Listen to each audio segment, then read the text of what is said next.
Oui, bonsoir à tous. Merci d'être venus en nombre du conseil municipal, parce que tout le monde est là, M. Rivoiri. D'abord, je voudrais savoir s'il y a quelques élus qui n'ont pas accusé réception de l'envoi de la convocation. Donc, voir s'ils ont bien eu. Alors, Marc Chaubert, tu as reçu la convocation par mail? Oui, parce qu'il n'y a pas de. Il n'y a pas la donnée depuis la réception. Oui. Stéphane Ampry, il a reçu? Oui.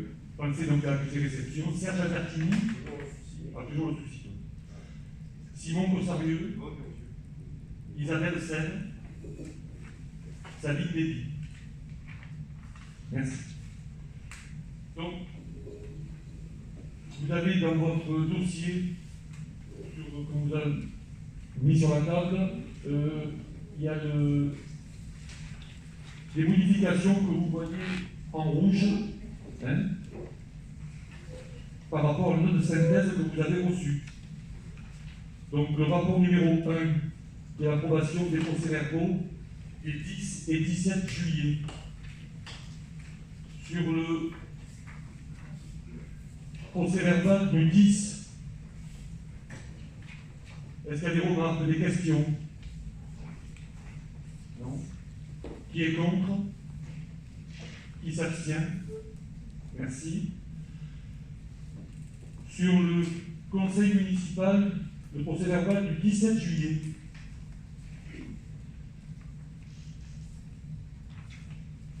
Des remarques? Qui est contre? Qui s'abstient? Merci.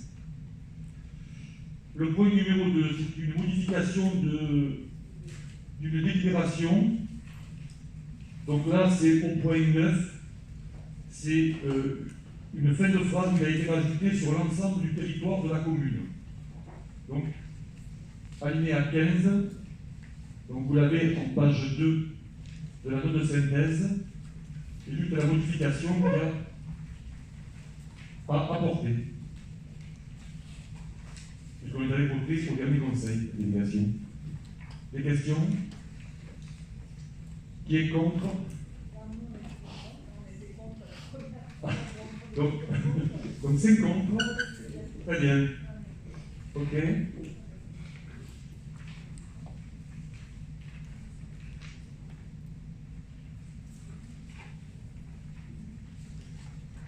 Rapport numéro 3.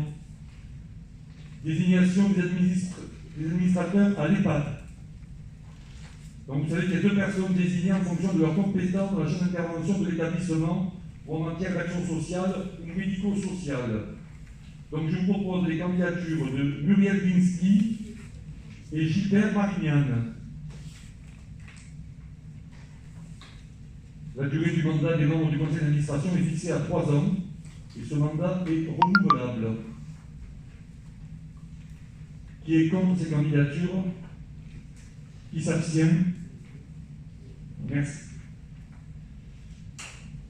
Rapport numéro 4, la composition de la commission des impôts directs. Alors, les modifications, vous les avez, c'est pas sur les noms, c'est les noms que j'avais proposés au début. C'est l'ordre qui change, en sachant que c'est un tirage au sort qui est effectué par les impôts. Hein. Mais il y avait des gens plus ou moins disponibles. Après, ça peut être dans les derniers qui sont pris. Donc, vous avez les titulaires à gauche et les suppléants à droite. Dans le nom de synthèse, vous avez l'explication de cette commission. Des questions? Qui est contre? Qui s'abstient? Le point numéro 5, c'est la désignation des membres des assemblées à la SPL et non pas à la SLP. Alors, l'Assemblée de Cottelu a décidé de créer, lors du dernier mandat, une société publique locale avec les communes de la Bastide-des-Jourdains, la Bastidonne, Mirabeau, La Tourtègue, Villelor et Cadenet, ayant pour objet le développement et la gestion de services à la population, en particulier à destination de l'enfance et de la jeunesse, Les sociétés publiques locales sont des sociétés qui revêtent la forme de sociétés anonymes régies par le livre 2 du Code de commerce et sont composées par dérogation à l'article L225.1 du même code d'au moins 2 actionnaires. Les sociétés publiques locales instituées par la loi numéro 2010-559 du 28 mai 2010 sont des sociétés anonymes dont le capital est détenu en totalité par des collectivités locales ou leurs groupements. Elles constituent des outils juridiques qui permettent aux collectivités territoriales et à leurs groupements de contracter directement, sans publicité ni mise en concurrence, sous réserve que ces sociétés soient bien en situation de prestataire. Donc, le capital de 500 000 euros dont l'actionnariat se répartit en 5 actions de 100 euros chacune, Cotéluc étant l'actionnaire majoritaire. Toutes les communes actionnaires font l'acquisition d'une action. Cette société dénommée SPL Durance Pays d'Aigle est administrée par un conseil d'administration composé de 11 élus, issus de l'Assemblée délibérante des actionnaires, 10 sièges pour Cotéluc et 1 siège pour l'ensemble des actionnaires minoritaires via l'Assemblée spéciale. Donc, je fais partie de ce conseil d'administration au titre des représentants de Cotéluc. L'Assemblée spéciale permet aux actionnaires qui ont une participation au capital trop réduite, ne leur permettant pas de bénéficier d'une représentation directe au conseil d'administration, de se regrouper en Assemblée spéciale pour désigner un mandataire unique, commun et unique à l'Assemblée spéciale. Toutes les communes actionnaires ont un représentant dans cette Assemblée. Donc, nous sommes une commune actionnaire. Donc, il nous appartient de désigner des représentants. Je vous propose de désigner membre de l'Assemblée spéciale Valérie Godelet-Sanadji et membre aux Assemblées générales ordinaires et extraordinaires Samantha Kalizov. Est-ce que vous êtes contre ces nominations? Qui s'abstient? Merci. Le point 6, je passe la parole à M. Manganaro, adjoint à l'urbanisme.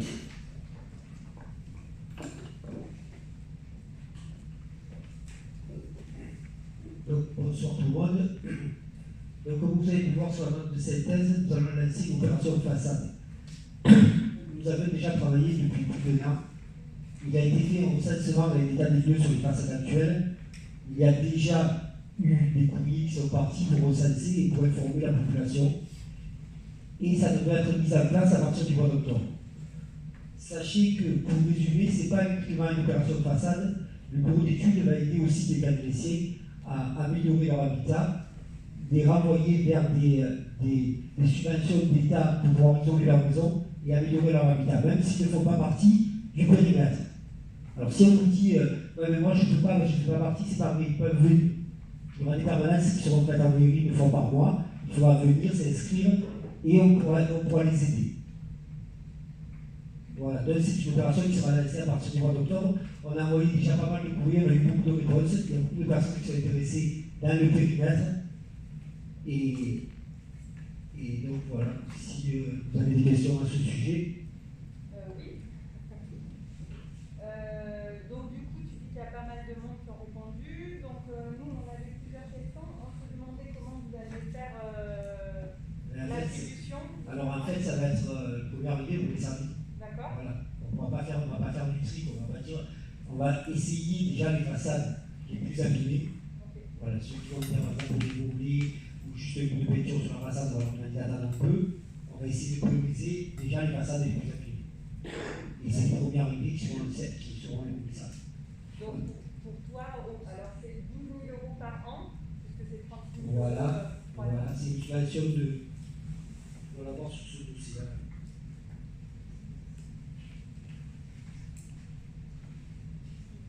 Alors, façade à refaire globalement, ça, je ne sais pas si vous avez vu la synthèse. C'est 40% de 10 000 € de TTC, soit une subvention de 4 000 €, maximum de 4 000 €. D'accord. Voilà. Donc, on avait une autre question, c'était justement, est-ce que si cette enveloppe n'est pas utilisée, disons, la première année ou la deuxième année, est-ce que c'est reporté? Alors, en fait, je ne sais pas si vous avez vu, mais on l'avait fait sur 4 ans. Ce qui signifiait qu'à l'année dernière, déjà, que si elle n'était pas élue, on avait espoir que ça continue. Oui. Donc, si l'enveloppe n'est pas utilisée dans le périmètre sera évidemment élargi. Voilà. Il n'y a pas de souci, mais elle sera utilisée. Parti comme c'est parti, je pense qu'elle va être utilisée. Oui. l'espère, et je crois que c'est mes dates. Et là, du coup, vous dites qu'il y a des courriers qui ont été envoyés, donc c'est comment vous avez... Alors c'est le bureau d'études en fait, sous la lui qui a envoyé des courriers, les gens ont répondu, et après on va avoir rendez-vous avec le bureau d'études lorsqu'ils sont là. Le courrier a été envoyé à qui? À Toutes les façades que nous avons répertoriées qui étaient en piteux état. Voilà, on a déjà fait le diagnostic, on sait déjà qui est prioritaire, on peut le savoir déjà. Voilà, ça a déjà été fait. Il y a déjà eu le travail, c'est pour ça que je vous dis que ça fait 1 an et demi que les adultes ont travaillé dessus. Ça a été mis en place maintenant, mais ça fait déjà 1 an et demi, et c'est déjà budgété pour cette année. Pour cette année, c'est déjà budgété. Et quand est-ce qu'ils commenceront les campagnes? Octobre, les premiers, ils vont recevoir le produit, c'est ça, il y avait. Octobre, ouais. Je crois le 3e jeudi lundi. Ouais, tout comme ça, 3e jeudi du mois. Je vous dirai mieux, hein. Okay. Ouais, ne notez pas 3e jeudi du mois, je vous dirai mieux. Mais ça va démarrer, là d'ici le mois prochain, ça va démarrer. Est-ce que vous avez d'autres questions? Autrement, je passe la parole au maire. Merci. Donc, s'il n'y a pas de questions, on passe au vote. Qui est contre? Qui s'abstient? Merci. Alors, rapport numéro 7, c'est la désignation des membres du conseil municipal siégeant au comité technique commun de la ville et du CCAS. Donc ça, c'est en matière RH. Le comité technique, c'est l'instance consultative compétente pour donner un avis sur les questions d'ordre collectif avec la prise de décision par l'autorité territoriale. Le comité technique connaît des questions intéressant l'ensemble du personnel, des collectivités et non uniquement les fonctionnaires. Sont donc également concernés les agents contractuels de droit public et les agents de droit privé, emploi d'avenir, apprentis. Donc, le comité technique est un organe consultatif et non pas décisionnaire.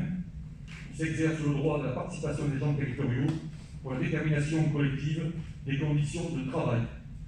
Donc, comme nous avons plus de 50 agents, c'est une obligation, depuis déjà, je crois, quelques années, d'avoir un comité technique comme un CHSCT qu'on verra au rapport numéro 8. Donc, l'effectif qui le compose, lorsque le nombre d'agents se situe entre 50 et 349, c'est notre cas, et de 3 à 5 représentants pour chaque collège. Donc, c'est une décision de l'autorité territoriale. Donc, il est proposé de fixer le nombre de représentants, 3 représentants titulaires du personnel et 3 représentants titulaires de l'administration, donc de la collectivité. Donc, je vous propose représentants de la collectivité titulaire, et puis il y a des suppléants. Donc, moi-même en tant que maire, Madame Raouz, adjointe, et Madame Joregali, DGS. Les suppléants, Madame Delphine Lavorel, conseillère municipale, Madame Émilie Bastier, conseillère municipale déléguée, et Madame Florence Rahal, responsable du service RH. Des questions? Qui est contre? Qui s'abstient? Merci. Le rapport numéro 8, donc c'est le comité d'hygiène, de sécurité et des conditions de travail. Qui est également, je ne l'ai pas dit tout à l'heure pour le comité technique, mais c'est commun à la ville, à la commune et au CCAS, au Centre communal d'action sociale. Donc là, vous avez le détail dans la note de synthèse. Le CHCT a pour mission, je vais arriver à la montage,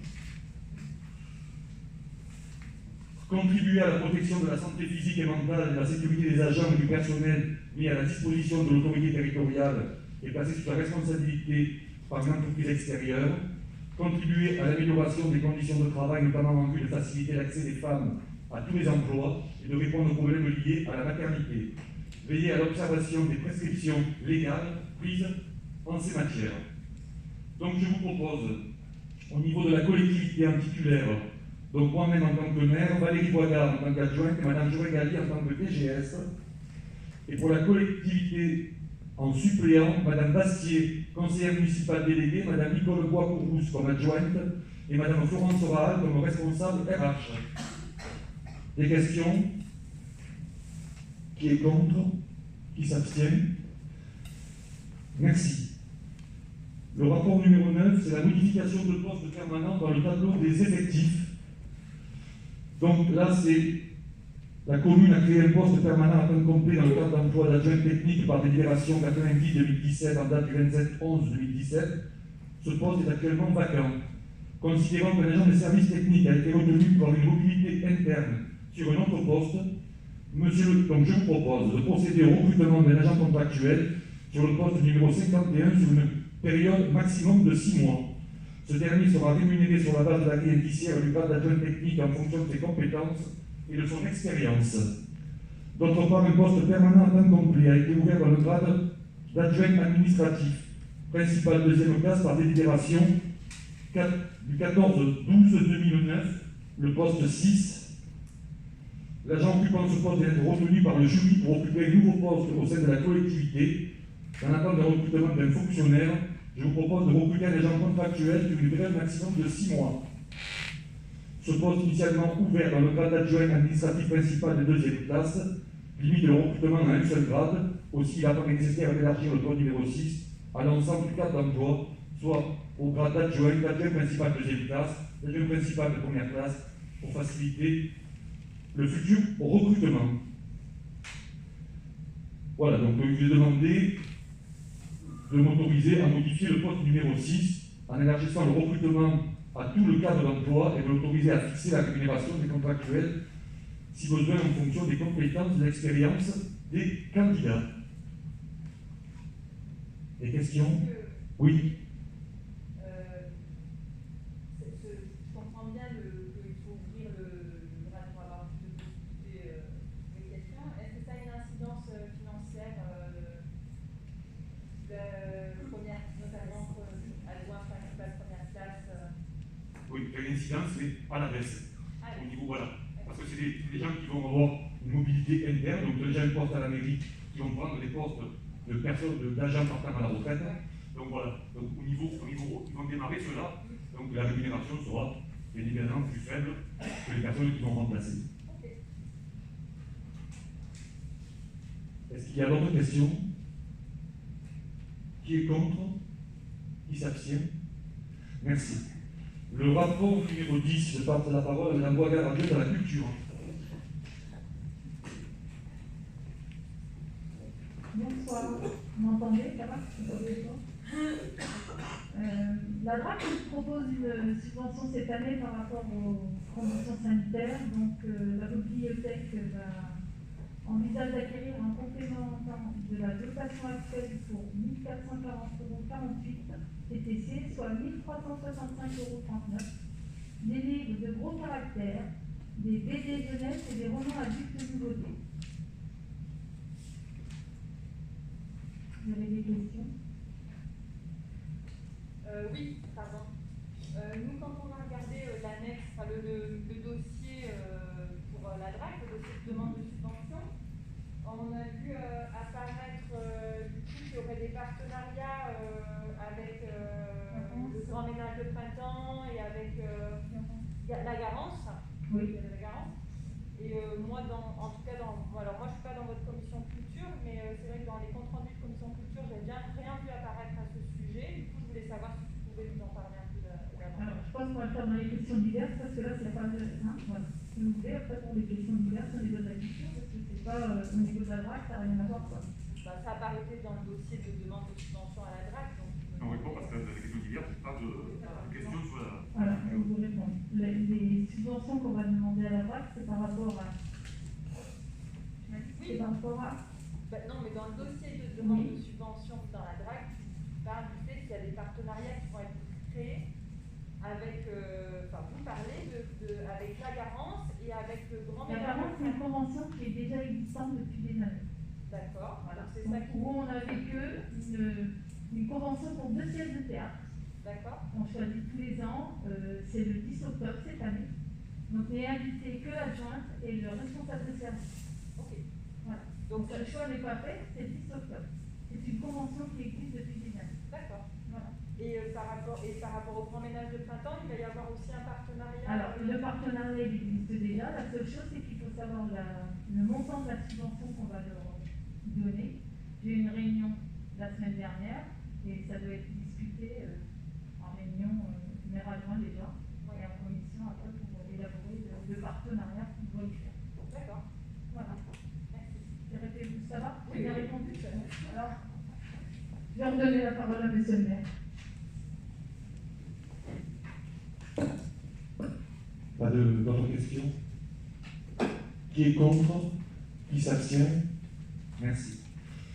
Le rapport numéro 11, décision modificative. Alors ça, c'est une décision budgétaire. Alors, d'augmentation, oui, de crédit pour finir l'année 2020 au niveau budgétaire. Donc du 73 là, au 0,42, c'est des écritures comptables, hein, où vous voyez l'équilibre entre les dépenses et les recettes. Ensuite, vous avez l'aménagement site du château, vous avez une subvention de la DETR, c'est-à-dire de l'État, de 31 732 €. Et vous avez en dépense la même somme, c'est-à-dire les études pour cette mise en sécurité. Vous avez également l'aménagement urbain, donc ça c'est le coût des bornes, donc en plus il faudra rajouter 3 000 € donc en dépenses. Et l'acquisition de matériel ST, c'est-à-dire des services techniques, il faudra rajouter également illumination de Noël et matériel d'hiver. C'est 1 500 € en matériel d'hiver et c'est 7 500 € en illumination de Noël. Les bornes, c'est quel type de bornes?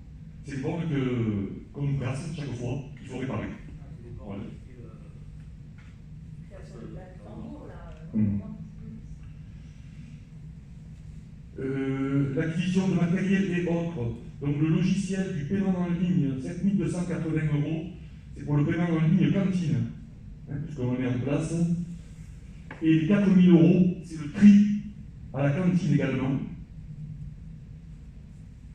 Réhabilitation, place du tambour, donc 1 000 €, c'est une révision des prix sur le marché, donc des variations.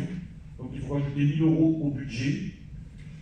Au niveau des recettes, rénovation du patrimoine, c'est une subvention de 22 260 € du conseil départemental. Les dépenses rénovation du patrimoine, donc 5 000 €, c'est en plus ce qui a été mis pour le marché du petit patrimoine, où les travaux vont démarrer. Vous avez l'acquisition d'un local à la Glaneuse, c'est le local du Camp du Renouveau. Donc vous avez une subvention de la DETR de l'État également de 54 180 € qui nous a été notifiée.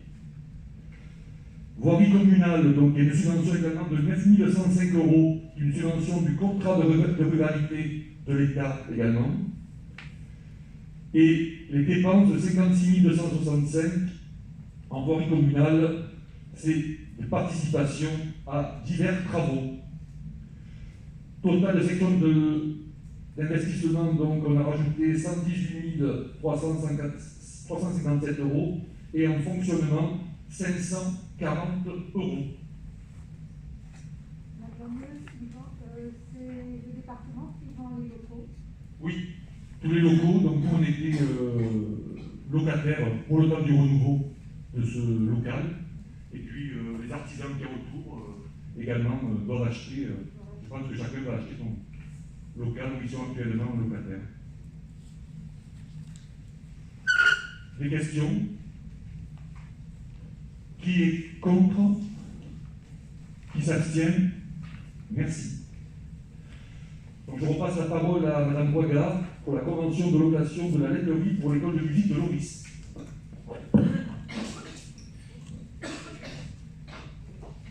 Nous avions une convention signée avec l'école de Loris avec la salle Jacquem depuis plusieurs années. Cependant, vu les conditions sanitaires actuelles, la salle Jacquem sert pour le stockage des livres pendant 48 heures et la bibliothèque commence à être petite. Donc nous avons décidé de déplacer le piano dans la petite salle de la laiterie. Et du coup, nous signons une nouvelle convention avec l'école pour ces cours. Vous avez des questions? Est-ce que la salle de la laiterie est bien aménagée au niveau toilette, aération, pour faire du cours? Alors, après avoir essayé, ils sont ravis de la salle au niveau du son. Et les toilettes, ils sont juste à côté, donc il n'y a aucun souci. Parce que justement, dans la convention, il y avait marqué qu'il n'y avait pas l'accès aux toilettes. Non, il y a l'accès aux toilettes, ils ont toutes les clés. Ce qui est logique avec des enfants. Déjà, pas du tout enfants, mais c'est logique. Non, ils ont les clés. Voilà.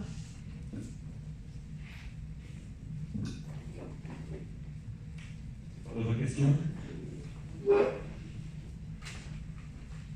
Qui est contre? Qui s'abstient? Merci. Donc, le point 13, convention fruits mobiles. Alors, cette question va être ajournée pour les raisons que va vous évoquer M. Manganaro.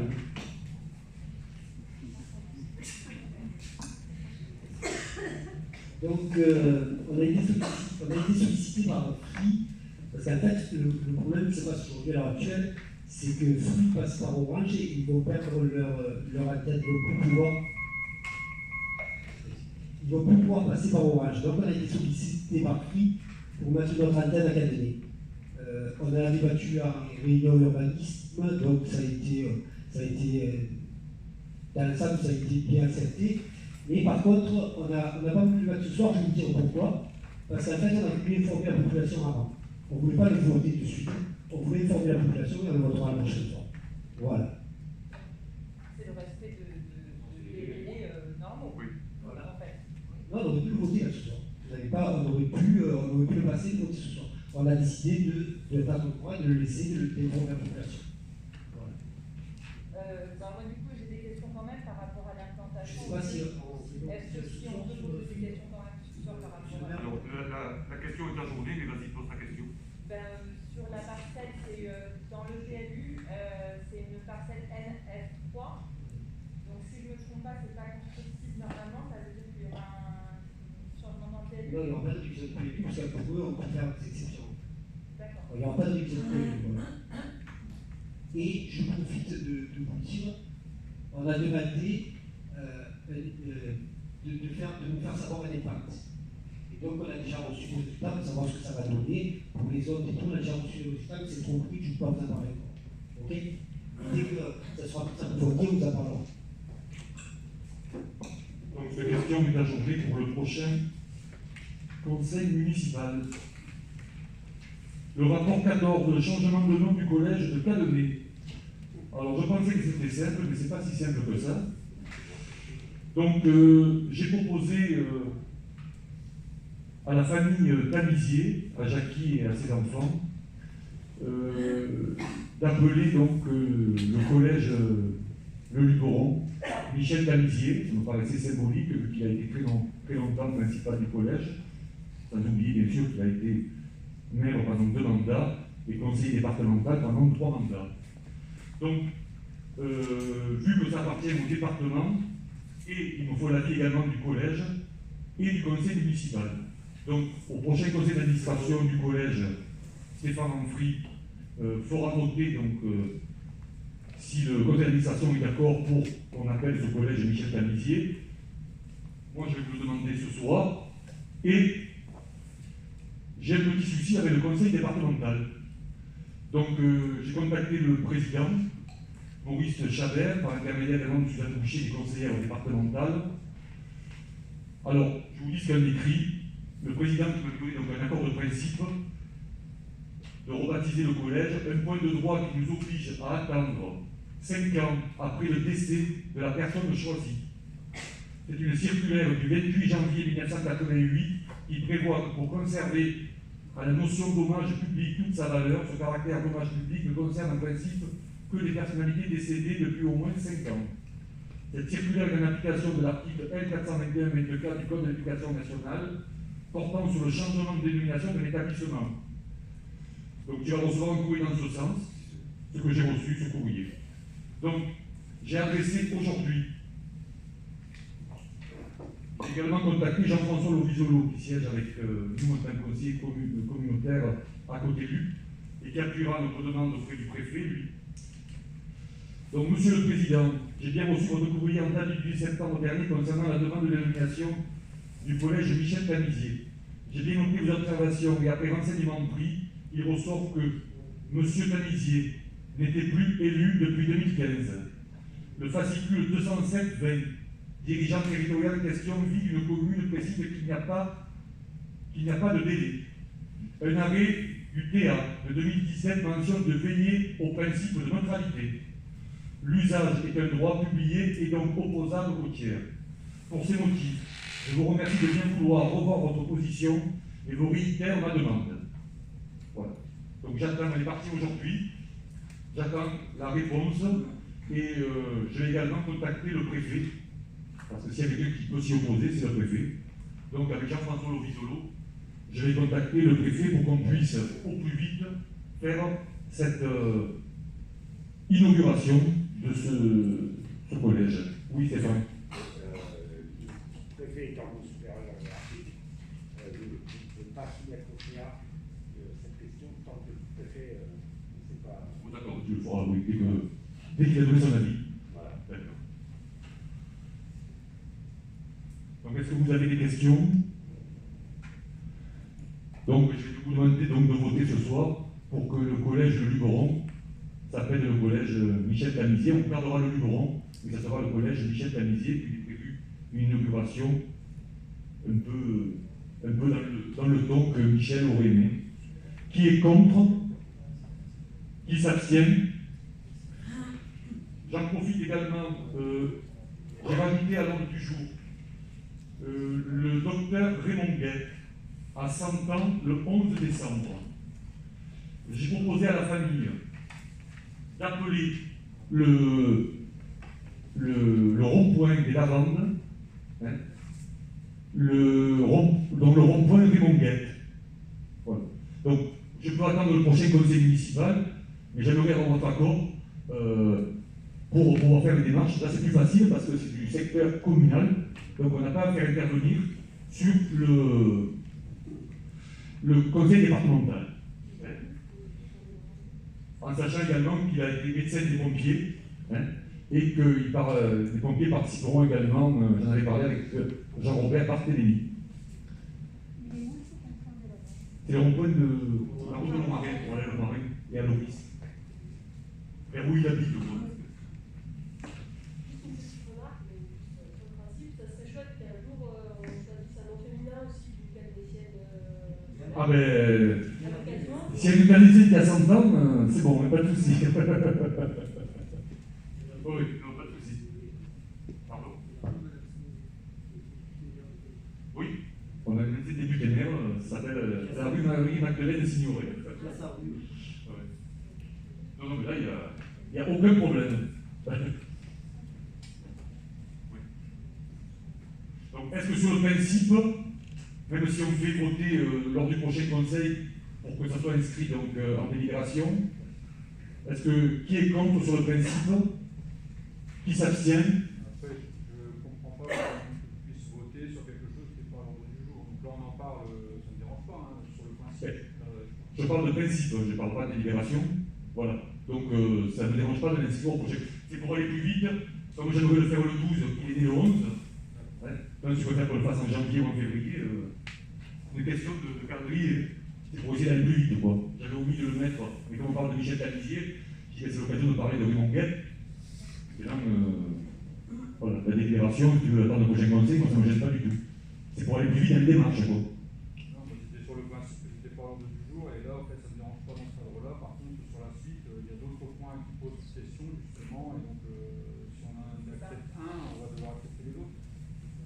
Donc, sur le principe, on parle de quelque chose qui est intéressant, effectivement, j'ai rien contre le principe de nommer le point bien avant, mais pour qu'il y ait un vote, que ce soit même sur un principe, je suis pas très d'accord avec un vote. Que ce soit pas au procès verbal. Pardon? Que ce soit pas au procès verbal. Oui, j'ai dit le vote de principe, j'ai dit, c'est pas une délibération qu'on vote. Hein. Voilà. Je peux accélérer les procédés.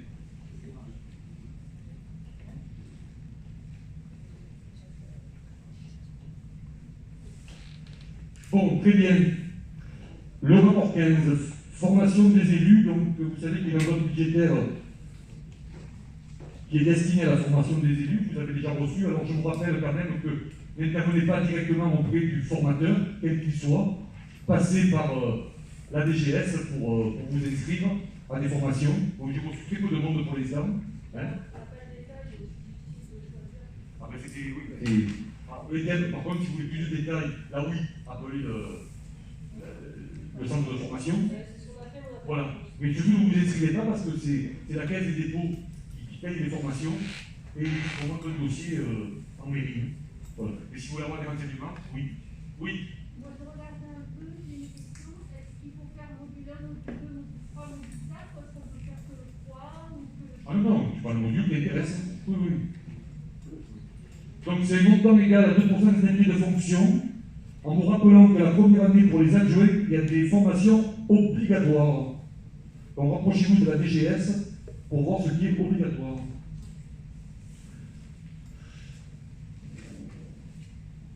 Donc là, il vous est demandé de voter une enveloppe budgétaire annuelle de formation des élus municipaux. C'est un montant égal pour tout le monde, à 2% du montant des indemnités des élus. Des questions? Qui est contre? Qui s'abstient? Alors, bon, effectivement, il y a 3 points qui ont été rajoutés en rapport, donc je vais laisser une explication peut-être qu'on va nous faire la DGS concernant ces rapports qui ont été des oublis. Alors, si vous voulez, on pourra peut-être les reporter. Moi, ça ne me gêne pas. Donc, celui dont je voudrais vous parler, c'est la création du poste. En fait, c'est un oubli administratif. On a la responsable RH qui part à la retraite le 1er novembre, le 1er janvier officiellement, le 1er novembre. Et la personne qu'on a recrutée n'est pas rédacteur, elle est adjointe. Elle a eu le concours, on va la nommer rédacteur. Et du coup, pendant le laps de temps, je pensais la mettre en doublon sur le même poste. En fait, elle n'a pas le même grade. Et du coup, honnêtement, c'est moi qui me suis trompée, je n'ai pas fait attention, et du coup, je me retrouve. Elle arrive et je n'ai pas de poste pour la mettre dessus en attendant. Ça veut dire que si vous ne l'acceptez pas, je ne peux pas la recruter là. Non. Mais c'est pas, ça ne change rien au sujet, ça ne change rien à l'effectif, ce qui était prévu. Et de toute façon, comme elle aura une double carrière quand on va la nommer rédacteur, on sera obligé d'avoir les deux. Et moi, celui-là, il y aura des ventes. Vous en êtes aperçu quand de cette Pardon? Vous en êtes aperçu quand de cette En préparant l'arrêté de la personne. Quand on prend les arrêtés, on cite les postes, les créations de postes, etc. Et c'est en reprenant le poste que... Mais dans le... je veux dire, dans le temps, c'était aujourd'hui. Ah non, c'est oui, la semaine dernière. Là, On ne peut pas avoir dans ce cas-là un petit mail, je ne sais pas comment dire, c'est un point rajouté, je ne sais pas. si vous pouvez. Une modification de l'ordre du jour. Non, Là, bon, là, de toute façon, là, c'est plus grand administratif. Hein.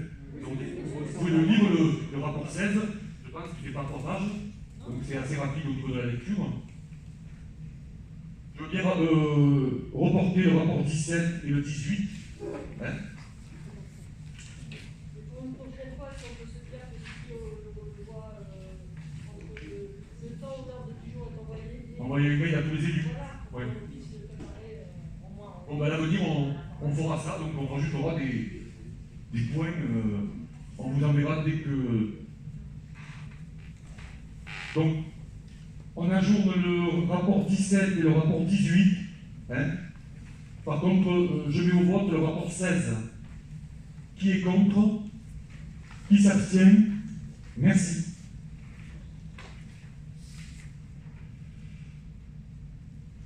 Alors, pour information, là, il n'y a pas de vote. Au niveau des décisions, donc décision, je vous informe, au numéro 16-2020, relative à la désignation de maître légier dans un contentieux SCI Le Papier. La décision numéro 17-2020 relative à la notification du marché 19CA-T21 à la société ABC Aménagement et Patrimoine concernant la restauration du petit patrimoine. Donc là, c'est notification du marché de 85 610 € hors taxe que j'avais évoqué tout à l'heure dans les décisions modificatives, une notification. Ça, c'est l'information, donc il n'y a pas de vote. Je passe aux questions diverses. Donc, j'ai reçu des questions de Christophe Lacoste, Académie à venir. Donc, au niveau du collège de Luberon, oui, effectivement, j'étais suppléant de côté élu, enfin j'étais, parce que je demandais le changement de délibération, et je suis titulaire au niveau de la mairie de Cadenet.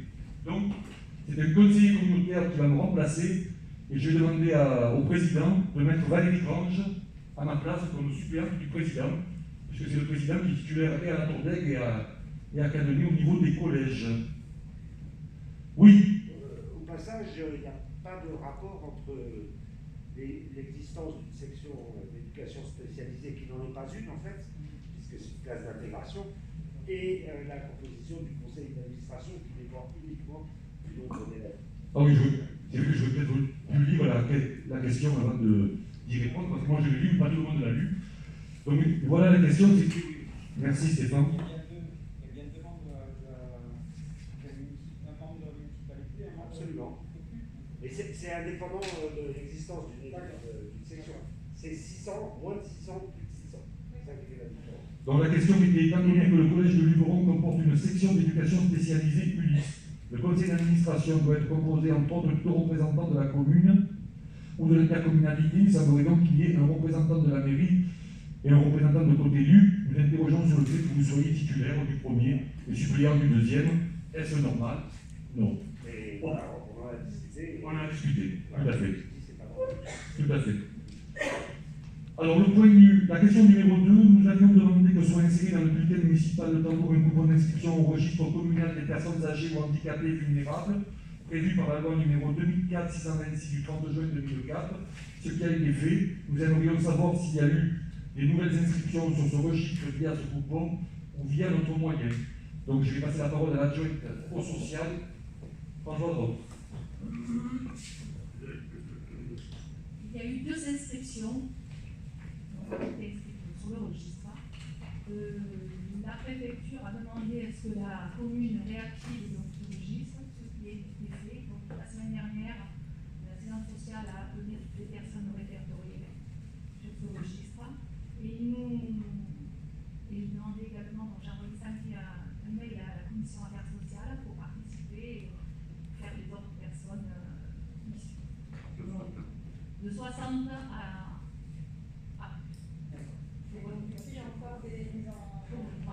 en plus du bulletin municipal, tout le monde a peu prévu, donc on va faire des courriers.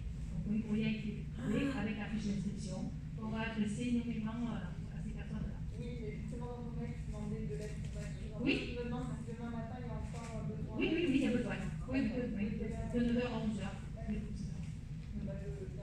Là, j'en ai fait une centaine, avec l'aide de Valérie.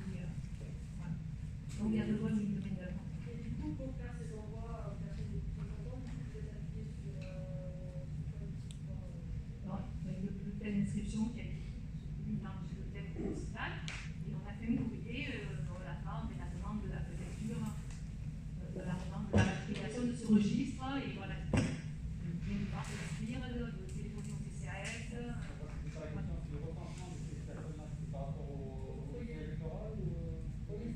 Oui, par rapport aux listes électorales. Donc, si vous connaissez des personnes qui ne sont pas inscrites, parce que bon, naturellement, des inscrits, de 60 ans et plus, il faut leur faire passer le d'inscription. Donc, ce registre aujourd'hui, il comporte combien de noms? Il y en a une vingtaine. Ouais.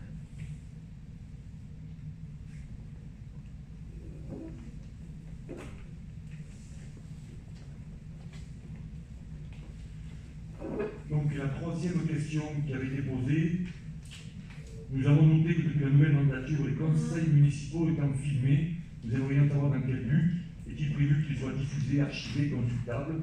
Alors donc on s'est renseigné, donc tout à fait légal. Par contre, il ne faut pas que le public soit filmé. Voilà. Donc c'est pour ça, c'est diffusé, bon, vous l'avez vu sur, parce qu'il y en a eu un qui a été diffusé déjà, parce que c'est Fabrice et qui s'en occupe avec la commission communication. Voilà, donc c'est de transparence, en fait, pour que les gens puissent assister. Non, mais je sais, tu m'en as déjà parlé.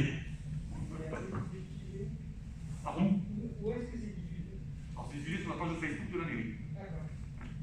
Alors, après, je ne sais pas si on peut le mettre sur le site. Pour l'instant, ils sont mis à YouTube, il y a une page, Ah, il y a une page qui a YouTube. été faite pour la mairie, Voilà. et ils sont stockés tous en fait sur les deux qu'il y a eu. Voilà, ben écoutez, c'est des questions diverses, donc là aussi, très bien, parce que Christophe, au nom de Cadenet Avenir, les a posées. Oui, mais j'ai compris.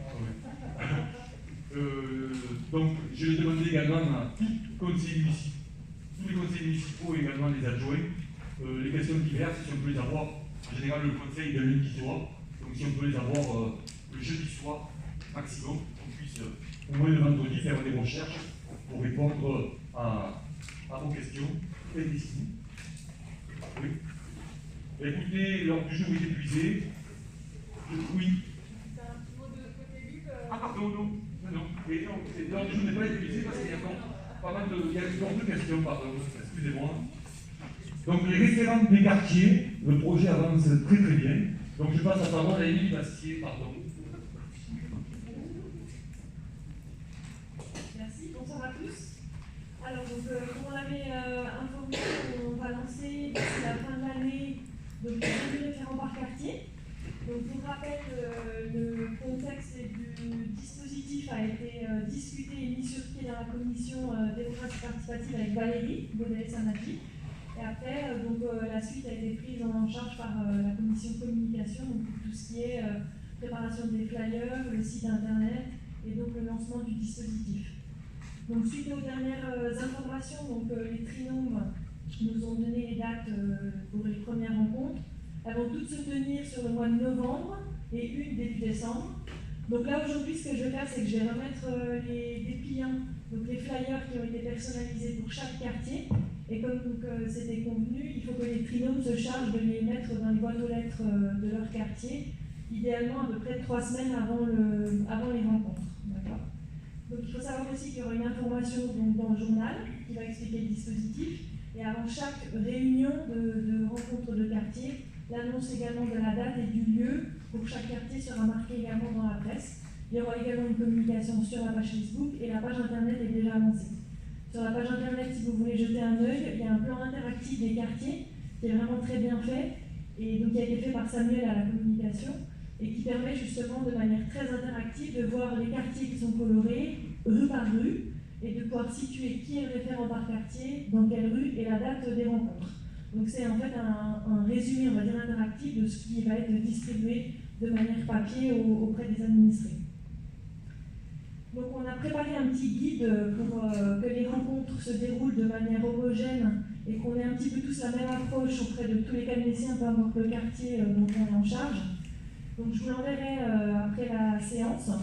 L'idée c'était de vous donner un peu des informations qui ont toutes été du coup remontées des 2 commissions pour avoir en fait un document unique pour donner un petit guide sur comment on va mener ces rencontres.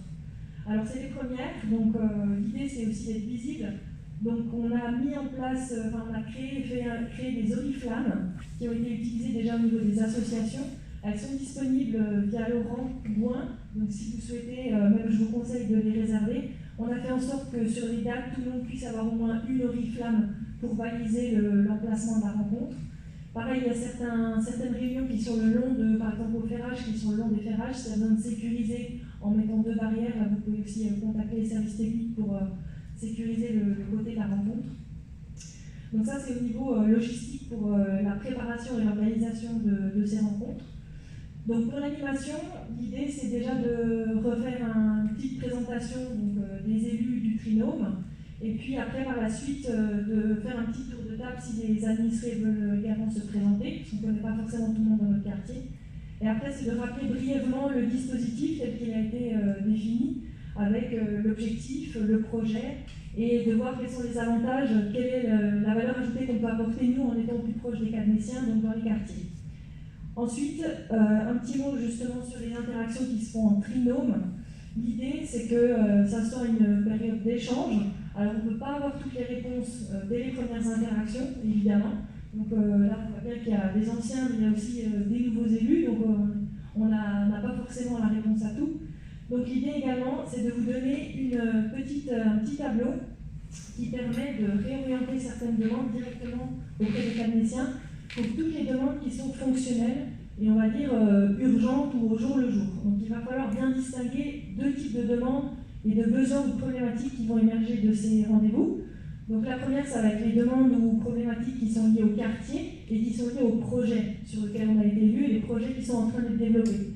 Donc ça demande réflexion, ça veut dire qu'on va devoir apporter une réponse aux administrés avec une concertation qui va être peut-être nécessaire auprès de Côté Lube ou d'autres organismes tiers. Donc là, on n'aura pas forcément la réponse immédiate. Donc ça reste sous, on va dire, la responsabilité et le suivi des élus. Par contre, toutes les demandes qui sont, on va dire, opérationnelles, par exemple, il y a une lumière qui ne marche pas, ou alors on a besoin d'élaguer un arbre, ou ce genre de demandes que les administrés font déjà auprès de la mairie à l'heure actuelle, ça, ce n'est pas les élus en fait, qui vont s'en charger, c'est vraiment les demandes fonctionnelles du jour le jour, et à ce moment-là, ça reste le principe, on va dire, habituel de contact. D'où la petite feuille qui a été créée, en fait, avec un tableau pour réorienter les personnes auprès des bonnes personnes de contact au niveau des services, des agents en fait à la mairie.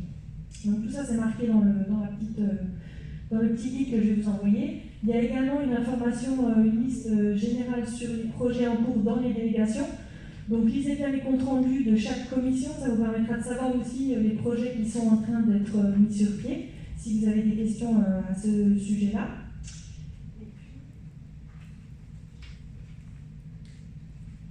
Et puis après, la dernière partie, c'est la plus importante pour nous, c'est le recueil des coordonnées des habitants ressources. Donc comme vous avez vu dans la cellule d'accompagnement, d'écoute et d'accompagnement qui a été créée, l'idée c'est de créer un réseau d'habitants ressources qui vont pouvoir se porter volontaires pour gérer, en fait, être mobilisés en cas de crise. Donc dans ce cadre-là, on a besoin aussi de savoir qui se porte volontaire parmi les Calnésiens pour faire partie de ce réseau et être contacté en cas d'activation de la cellule d'écoute et d'accompagnement. Donc vous aurez une feuille que vous pourrez faire remplir par les Calnésiens qui souhaitent se porter volontaire. L'idée c'est de répertorier, donc s'ils le veulent, nom, prénom, et après le type d'activité ou profession ou expertise qu'ils peuvent apporter. Parce que dans la cellule d'écoute et d'accompagnement, on avait mentionné qu'il y aurait des tables rondes qui seraient effectuées pour répondre en fait, à tout type de crise qui pourrait arriver. Et donc on s'appuiera sur ces habitants ressources déjà pour aussi établir les protocoles de réponse. Donc là, ça sera vraiment intéressant de demander s'il y a des personnes qui souhaitent participer à cette cellule d'écoute en tant qu'habitants ressources, d'accord, pour vraiment être mobilisés en cas de réponse à une crise. Donc ça sera également à faire remplir et à solliciter s'il y a des personnes volontaires dans les différents quartiers. Et puis après, pour le suivi des demandes, on aura une réunion de suivi, donc de remontée des informations qui est prévue début décembre. Et l'objectif, du coup, c'est de pouvoir compiler toutes les demandes, les problématiques qui sont liées vraiment au projet et puis aux problématiques par quartier qu'on peut résoudre au niveau, peut-être en trouvant des synergies de solutions et de réponses interquartiers. Et donc là, on aura une réunion début décembre qui permettra de voir un peu les points communs entre chaque quartier et pouvoir apporter une réponse en travaillant ensemble et non pas quartier par quartier. Là, sur le coup, peut-être qu'on a des problématiques de poubelles ou de gestion du tri qui va être commune à la plaine et sur le haut du village. Donc là, ça sera vraiment selon les problématiques qui vont remonter. On va sûrement pouvoir trouver aussi des synergies de réponse à apporter. Donc voilà, donc on vous fera suivre le petit guide qui résume un peu tout ce qui avait été dit en commission. Et puis après, donc, je vous donnerai les flyers donc, qui seront à distribuer, comme j'ai dit tout à l'heure, à peu près 3 semaines avant la date de votre rencontre. Et voilà, je ne sais pas s'il y avait des questions ou des points particuliers à... Oui. Pour la réunion début décembre, là, dont tu viens de parler, qui s'avère à compiler les questions qui reviendront, qui participera à cette réunion? Alors, il y aura une personne de chaque trinôme qui participera avec le maire et les adjoints. Donc l'idée, en fait, c'est pas non plus d'être 27, parce qu'à 27, on va pas y arriver, mais une personne de chaque quartier, de chaque trinôme, vu que les rencontres se font en trinôme, une personne qui viendra remonter du coup les besoins et qui seront exposés à ce moment-là. Moi, je compilerai du coup déjà une première base d'information et après un élu de chaque quartier viendra expliquer du coup détailler les problématiques qui sont pas mal sur la feuille. Ouais. Oui. Une question de façon très pragmatique, si je me projette par exemple la première permanence, donc on sera les 3 élus, imaginons qu'il y ait 5 personnes qui arrivent en 10 minutes, est-ce que comment vous imaginez qu'on gère est-ce que chacun prend un habitant ou est-ce que à chaque fois on répond à 3 Alors là, vu que c'était la première, ce qui avait été défini, c'était plutôt d'être à 3, parce que ça permet aussi de se présenter en tant que trinôme sur le quartier. Et après, on verra comment ça évolue dans les prochaines rencontres, mais ça permet aussi à chaque trinôme, enfin aux 3 élus du trinôme, de savoir les problématiques, les questions et quoi répondre.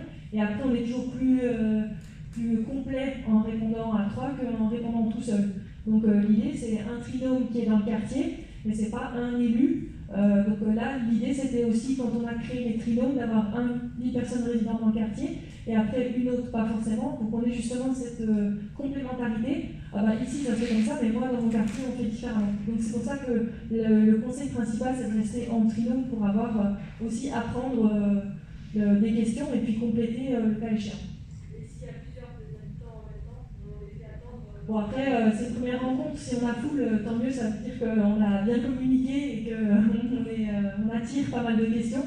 Mais voilà, je pense que ça sera aussi à chaque trinôme de voir comment ça se passe. Les gens, on ne va pas non plus en avoir pour 30 minutes à chaque question. La permanence, elle dure 2 heures. Peut-être qu'on aura beaucoup de monde au début, peut-être qu'il y aura un creux. Après, voilà, ça sera aussi à adapter. Et je pense que les gens vont être aussi contents d'écouter aussi les questions que leurs voisins potentiellement peuvent poser et ils peuvent aussi apprendre de la réponse qui est amenée par le trinôme. Et de là, ça peut rebondir aussi à une autre question ou ça peut peut-être déjà répondre à leur question. Donc voilà. L'écoute, je pense que c'est vraiment la première base, surtout pour ces rencontres. Voilà. Et juste le tableau dont tu parlais, ce sont les numéros, enfin c'est les numéros des agents directement. Voilà, tout à fait. Donc ça c'est Claude avec Isabelle, on en a parlé. Et les chefs de service, tout à fait. Donc s'il y a une problématique, comme je disais, qui on contacte si on a besoin d'élaguer, parce qu'en sortant de chez nous, on voit plus de miroir par exemple. À ce moment-là, il y a le service et il y a le numéro et le contact direct.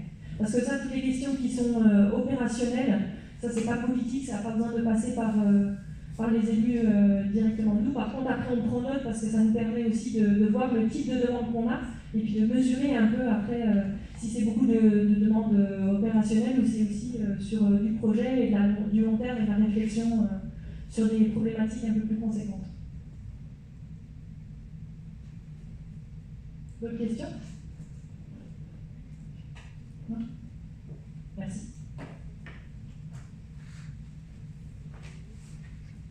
Très bien. Donc, deuxième information, comme le disait Samantha tout à l'heure, on va parler de côté élu. Quand chaque conseil fallait souhaiter ce qu'il y ait un point sur l'intercommunalité.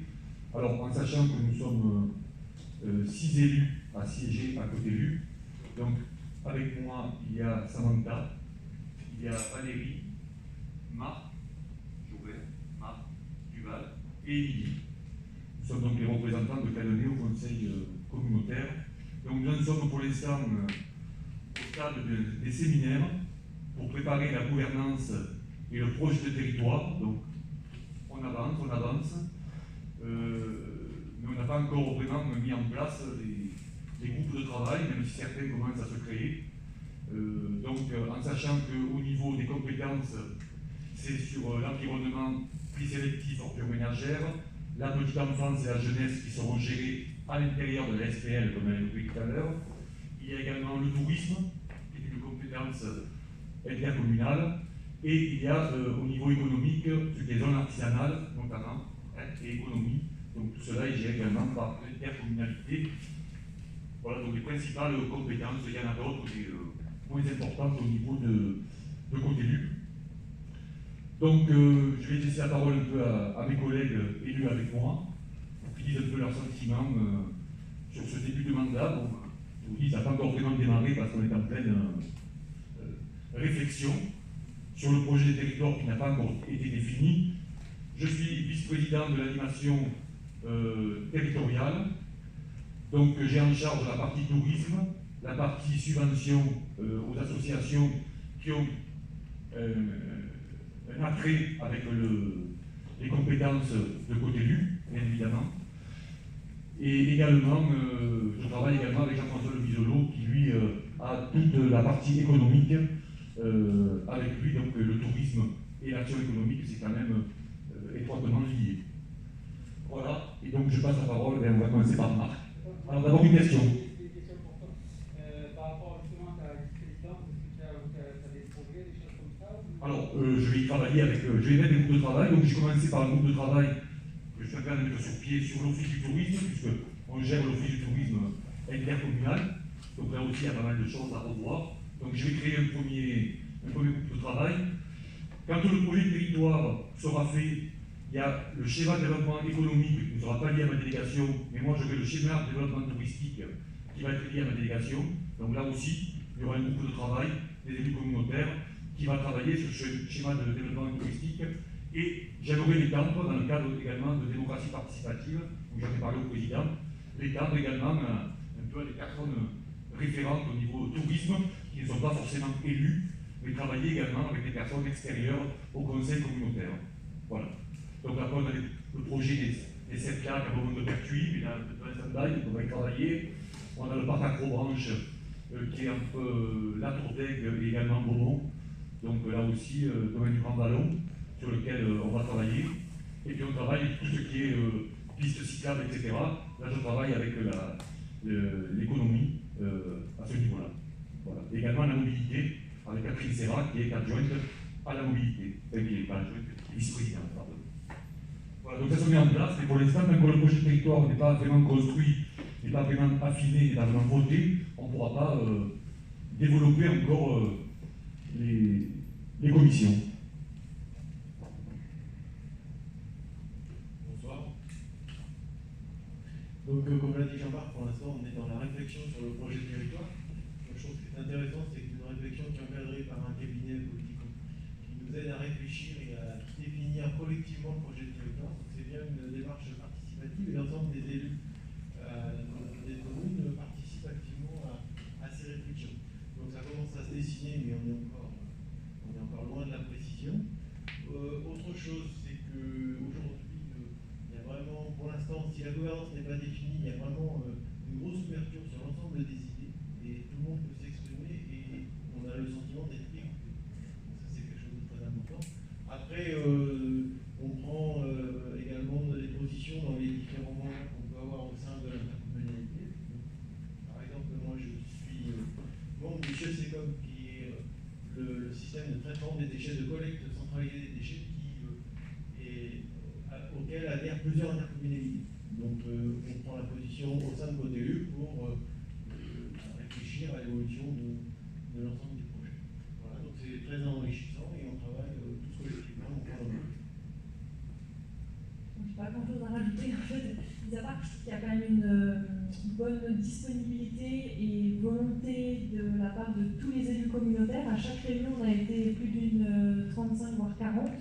Donc ça, je trouve que c'est déjà une bonne dynamique qui montre qu'il y a quand même une envie d'avoir un projet commun pour le territoire, parce que là, on parle vraiment de l'échelle de notre territoire et non pas de notre commune. Et je pense que les 16 communes sont vraiment complémentaires. Et moi, en tout cas, ça me fait plaisir de voir qu'il y a une participation et une motivation à dessiner le territoire de demain, parce que c'est pas évident, et puis il faut être ambitieux, mais après il y a le point finance aussi à regarder, et le fait d'être guidé par un cabinet extérieur, ça aide aussi à centraliser et à donner une direction, tout en nous laissant vraiment la marge de manœuvre en tant qu'élu, de dire on veut faire ça, on veut faire ça. Donc moi je trouve que l'approche est très positive.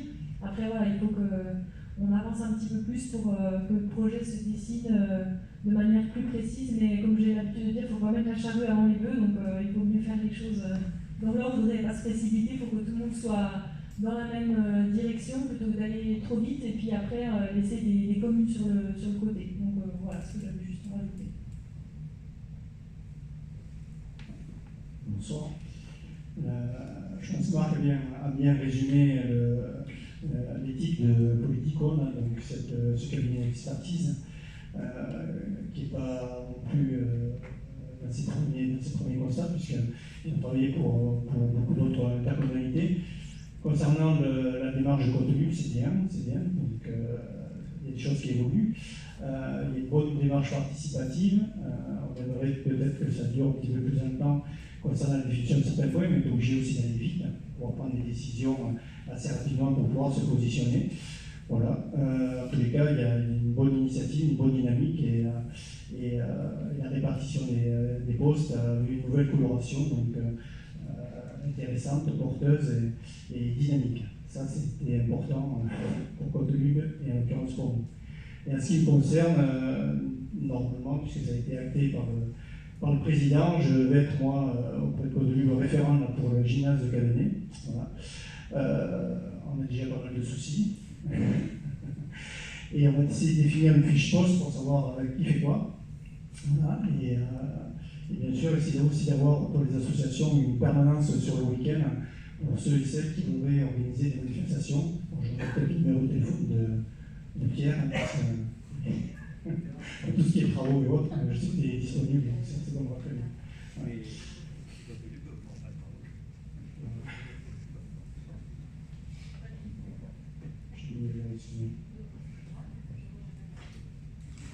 Bonsoir. Tout a été dit, en fait. Donc là, c'est une nouvelle équipe qui s'est mise en place, donc avec une nouvelle façon de travailler. Moi, j'ai connu l'ancienne équipe, du coup, c'est un peu déstabilisant, mais au final, moi, je pense que c'est totalement bénéfique, parce que c'est participatif et tout le monde peut s'exprimer, tout le monde va trouver sa place au final.